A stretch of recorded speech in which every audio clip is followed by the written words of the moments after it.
Everyone. मेरा नाम अर्नब गोप है। मैं रानीगंज से हूँ, वेस्ट बंगाल में। मैं हाल ही फिलहाल में मतलब 2024 में ही मैं डिप्लोमा पास आउट किया हूँ मेटलर्जी इंजीनियरिंग में। और मेरा जॉब लगा है जिंदल स्टेनलेस स्टील में। मेरा ज्वाइनिंग भी है 14 नवंबर को। तो मैं स्टार्टिंग से मतलब जब मैं मेरा इंटरव्यू के बाद मतलब यहाँ पर जो सभी लोग इंटरव्यू के बारे में पूछना चाहते हैं तो मैं इंटरव्यू से स्टार्ट करता हूँ। तो इंटरव्यू मेरे लिए ये जो था फर्स्ट टाइम था, और कॉलेज पूरे कैंपस में फर्स्ट मतलब फर्स्ट कंपनी आया था और मैं फर्स्ट कैंडिडेट था। एक तो नर्वसनेस था कि लाइफ में पहली बार इंटरव्यू दे रहा हूँ, वो भी जॉब इंटरव्यू, ऐसे नहीं कि कोई कैजुअल है। और ऊपर से मतलब मैं ही फर्स्ट में गया था।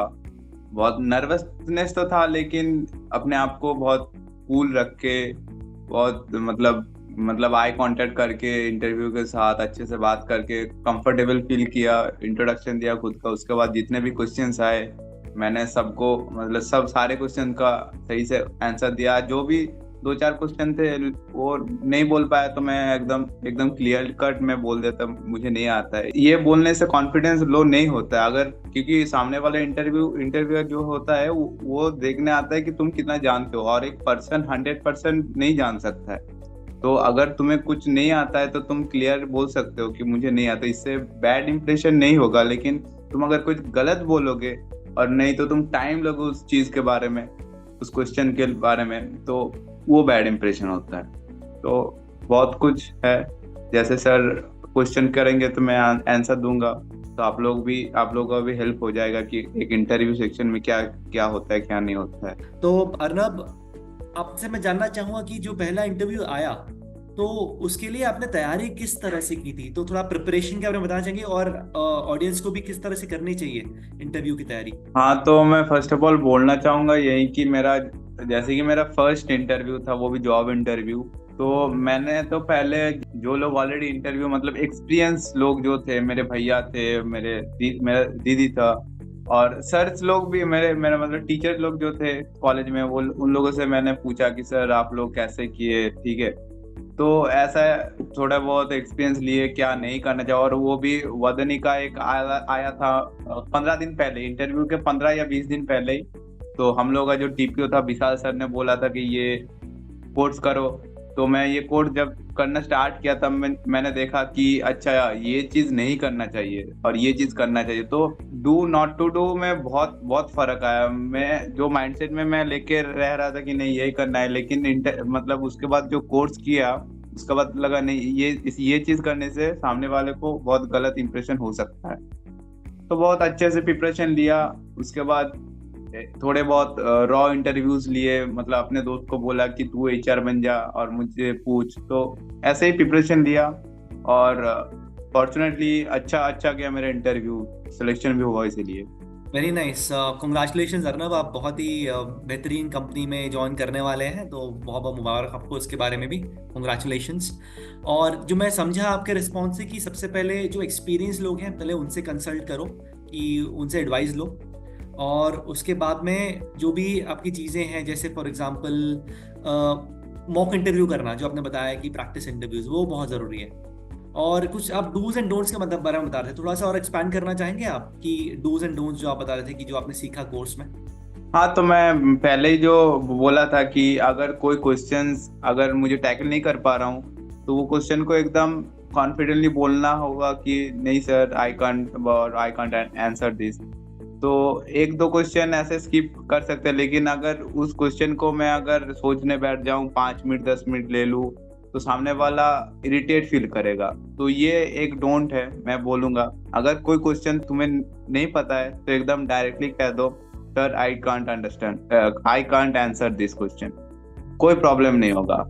लेकिन उसके बाद जो क्वेश्चंस आएगा वो एकदम कॉन्फिडेंटली तुम्हें आंसर देना पड़ेगा। और अगर तुम्हें कोई कम्युनिकेशन में, जैसे कि मेरा तो मदर टंग बंगाली है और सामने जो एचआर आया था या मैनेजर जो भी था वो आया था, वो एकदम मेरे से इंग्लिश में बात कर रहे थे। तो 15-20 मिनट तक मैं इंग्लिश में ही मेरा इंटरव्यू गया था। उसके बाद उन्होंने एक चीज मुझे समझाने बोला, तो मुझे हिंदी में थोड़ा दिक्कत हो रहा था क्योंकि मैं बंगाली हूँ और मैं सारे जो पढ़ाई वढ़ाई वगैरह होता है इंग्लिश में करता हूँ, लेकिन समझता हूँ बंगाली में। मैं बोल नहीं पा रहा हूँ। लेकिन उस वक्त मैं नर्वस नहीं हुआ था। मैंने क्या किया, एक पेज लिया, पेन लिया, मैंने एकदम डायग्राम लिख के समझा दिया। तो ऐसी कोई प्रॉब्लम नहीं होना चाहिए। अगर तुम सामने, तुम्हें पता है कि हाँ मुझे ये आंसर पता है लेकिन मैं बोल नहीं पाता क्योंकि मेरा लैंग्वेज सेम नहीं है, तो कोई प्रॉब्लम नहीं है। तुम पेन पेपर लो और सामने वालों को अगर ड्राइंग करके या फिर इमेज बना के या फिर कोई भी नोट्स लिख के अगर तुम बता दोगे सामने वालों को, तो वो और भी ज्यादा अच्छा रहेगा। तो मैंने ये चीज भी सीखा था कि अगर कम्युनिकेशन में अगर प्रॉब्लम होगा तो तुम लिख के भी बता सकते हो। नहीं, काफी स्मार्टली आपने हैंडल किया ऐसी सिचुएशन में जहाँ पे आपको एक लैंग्वेज बैरियर फेस किया, और आपने एक इनोवेटिव तरह से आपने एक्सप्लेन किया, जो कि एक स्केच के द्वारा। तो कोई भी तरह से एक लैंग्वेज बैरियर नहीं होना चाहिए, अपनी लैंग्वेज को समझा दें या फिर आपने जैसे इस्तेमाल किया। तो एक और हमारे पार्टिसिपेंट का क्वेश्चन आ रहा है अर्नब, जो कि मैं अभी लेना चाहूंगा कि नर्वसनेस को कैसे हैंडल करना चाहिए, और आपने कैसे किया, और आप क्या एडवाइस करेंगे हमारे पार्टिसिपेंट्स को। नर्वसनेस, पहली बात तो ये है कि तुम्हें ये सोच के जाना होगा कि सामने वाला जो इंटरव्यूअर है वो मुझे लेने ही आया है, मुझे रिजेक्ट करने नहीं आया है। ये पहले माइंड में रखना पड़ेगा। और सामने वाला मतलब इंटरव्यूअर जो होगा वो एकदम ऐसे मैं स्टार्टिंग से टफ क्वेश्चंस नहीं पूछेंगे, तुम्हें इंट्रोडक्शन से शुरू करेगा, एकदम बेसिक बेसिक तुम्हें सवाल करेगा। क्योंकि वो लोग भी चाहते कि तुम पहला इंटरव्यू होगा, मतलब सामने वाला भी चाहेगा, इंटरव्यूअर भी चाहेगा कि तुम कंफर्टेबल हो। तो अगर तुम अपने आप में बहुत नर्वस फील करोगे तो मतलब तुम जो भी आंसर तुम्हें मालूम होगा वो सब भूल जाओगे। तो नर्वसनेस का कंट्रोल करने का एक ही बोलूंगा कि मिरर में तुम बात कर सकते हो, या फिर जैसे वादनी फाउंडेशन में जो है एआई में, मतलब नहीं तो जो अभी जस्ट दिखाया मेंटर जो लोग होते हैं सेशन करके, तो उन लोगों से बातचीत करके, एक मॉक इंटरव्यू करके, उन लोगों से एक्सपीरियंस लेके तुम अपने नर्वसनेस पे एकदम काम कर सकते हो और एकदम बढ़िया इंटरव्यू दे सकते हो। ये मेरा ओपिनियन है। Very nice. तो आपने जो एक चीज बताई कि मेंटर से नेट कनेक्ट करो और प्रैक्टिस करो और एआई टूल यूज करो, तो आप में से कौन कौन ऑलरेडी जो एआई टूल है माई इंटरव्यू प्रेप उसका इस्तेमाल कर चुके हैं? आप लोग लिख सकते हैं चैट में, या कोई डायरेक्टली बोलना चाहे तो वो भी। तो बताइएगा कि कौन कौन माई इंटरव्यू का इस्तेमाल किया है। नहीं किया है तो कोई बात नहीं, मैं छोटा छोटा सा लास्ट में डेमो दे सकता हूँ कि कैसे यूज करना है। और मैं जानना चाहूंगी आपने यूज किया है नहीं किया, थोड़ा सा आप मुझे बताइए चैट में हमें। और ओके, तो मैं सुन रहा हूँ कि कुछ लोगों ने किया है और नहीं भी किया है, तो मिक्स तरह के रिस्पॉन्स आ रहे हैं। तो हम एक छोटा सा एक डेमो देख लेंगे कि कैसा माई इंटरव्यू को यूज करना चाहिए प्रेप को। और अभी मैं आगे बढ़ने से पहले बुलाना चाहूंगा हमारे दूसरे गेस्ट को, जो कि काफी ज्यादा बिजी हैं अपने जॉब के बीच भी, लेकिन वो अपना बहुत वैल्यूबल टाइम निकाल के हमें ज्वाइन कर रहे हैं। उनका नाम है अजय। अजय ने रिसेंटली ज्वाइन किया है जेएसडब्ल्यू को एज अ ट्रेनी। और अजय भी अर्नब के ही कॉलेज से, पुरुलिया से है, और पुरुलिया पॉलिटेक्निक, जो कि काफ़ी फेमस इंस्टीट्यूट है वेस्ट बंगाल का। अजय, आगे बढ़ने से पहले मैं चाहूँगा कि आप इंट्रोड्यूस करें अपने आप को, और आपका इंटरव्यू कैसा था, इंटरव्यू की जर्नी कैसी थी, उसके बारे में आप ऑडियंस को बताएं कि कैसा इंटरव्यू प्रोसेस था आपका, कैसे तैयारी की, इन सब चीज़ों के बारे में बताएं। Ajay, over to you.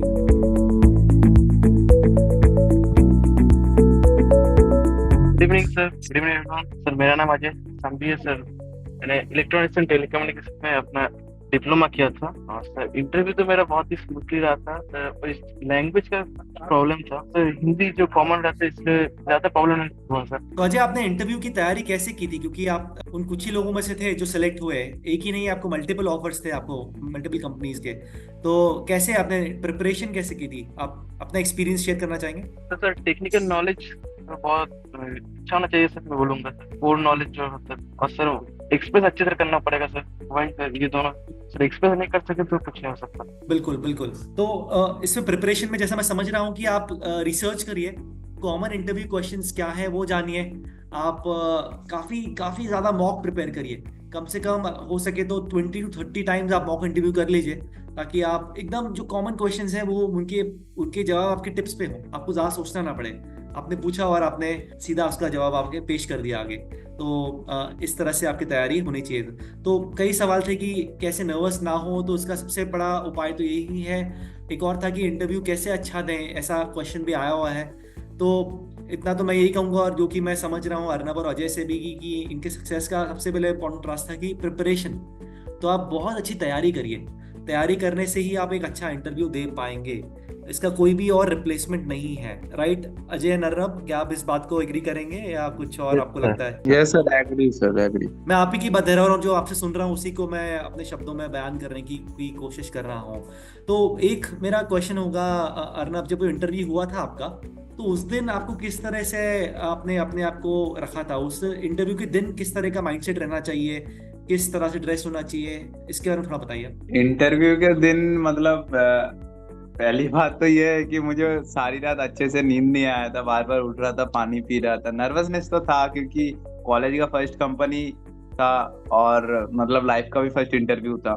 तो उसके बाद सुबह उठ के मतलब तैयारी किया अपना। ज्यादा कुछ टेक्निकल मैंने देखा नहीं क्योंकि मुझे पता था कि अपने आप में अगर कॉन्फिडेंस रहेगा तो मैं कोई भी सवाल का जवाब दे सकूंगा। मुझे पता था कि सामने वाला इंटरव्यू जो होगा बेसिक्स ही मुझे पूछेगा, इतना हार्ड नहीं पूछेगा। तो मैं ज्यादा रिसर्च नहीं किया, मेरे पास जो टेक्निकल का बेसिक नॉलेज था वही सब मैं याद करके मतलब गया था कॉलेज। उसके बाद हम लोग एक सेशन हुआ था, तो उस सेशन के बाद मुझे एकदम रिलैक्स फील हो गया था कि हाँ, ये लोग जो आए हैं जेएसएल से भर भर के स्टूडेंट्स लेंगे, तो ऐसे नर्वस होने की कोई दिक्कत नहीं है। बहुत सारे सीट्स है, इजीली सिलेक्शन हो सकता है। तो उसके बाद मैं इंटरव्यू में गया, उसके बाद एकदम पोलाइटली बोला, सर मैं आई कम इन, कैन आई सीट? तो एकदम अच्छे से बात किया। उसके बाद इंट्रोडक्शन दिया मैंने अपना।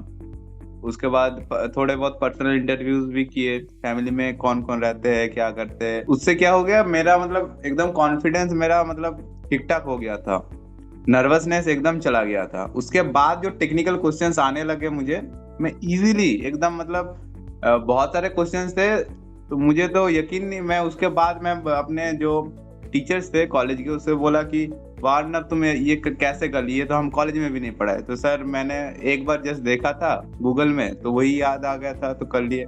मतलब अगर माइंड में अगर नर्वसनेस नहीं रहेगा ना तो कोई भी आंसर मतलब तुम एटलीस्ट ट्राई कर सकते हो, लेकिन ऐसे मत करना कि 5-10 मिनट चला जाए।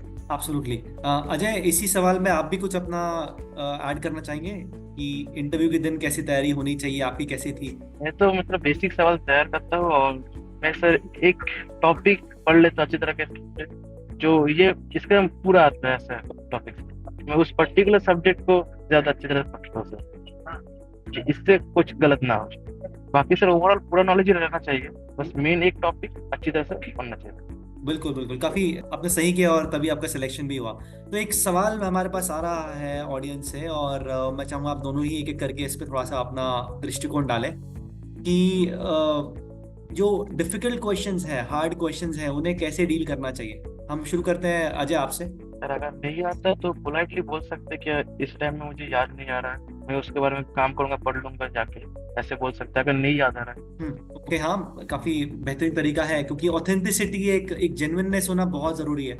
और तो इंटरव्यू में अक्सर ऐसा नहीं कि आपको चेक करते हैं जनरल नॉलेज की, आप कॉन्फिडेंट कितना है, कितना आप जेन्युइन है, ये सब ज्यादा चेक करते हैं, ना कि आपसे एक्सपेक्ट करें कि सारे आंसर्स पता हो, क्योंकि हम सब भी ह्यूमन हैं और ऐसा नहीं हो सकता कि हमें सभी कुछ पता हो। ये सच है, आप कुछ बोल रहे थे। और सर हमें सब पता नहीं भी हो सकता, जो सामने वाला जो 20-30 साल का एक्सपीरियंस है सर, तो सर बोलना देना अच्छा हो कि नहीं मतलब बाद में जाके पढ़ लूंगा।